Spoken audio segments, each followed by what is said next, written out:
What I want to know is, if most of Iran's oil fields are on land and offshore, why is all of the oil funneled here to this one vulnerable choke point, this one... Well, because it's a strategic point. Yeah, that island gives you the most advantage to go on sea, to go everywhere. Why to put it in the middle of the country and dig up the whole country doing that if you have that strategic island there? Yeah, no, the population cannot go there, just the people who's actually working there. So why not? If you have it, why don't use it?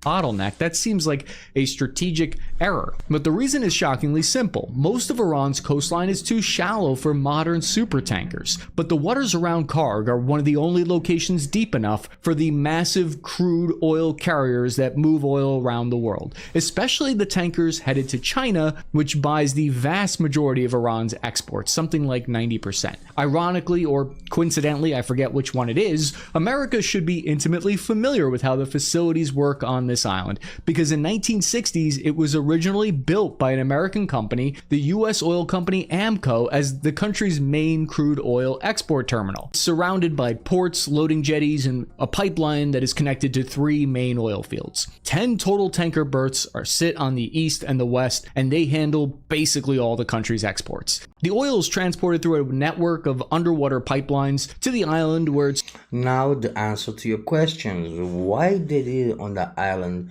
and what not in the middle of the country? Well, that's why. Because it's easier to lay pipes underwater than digging a whole country. Stored and then shipped to global markets. Most of Iran's biggest oil fields that sit in provinces near the Iraqi border, these pipelines carry that crude south to the coast, and Karg Island became this central hub where those pipelines terminate. Instead of building dozens of smaller ports, Iran chose to concentrate export infrastructure in one place. The island can store about 28... Well, if I was instead of Iran, I was doing the same. What is the point to spend hundreds of millions, maybe billions, to do it all over the country? Why can I have that isolated country and doing it there?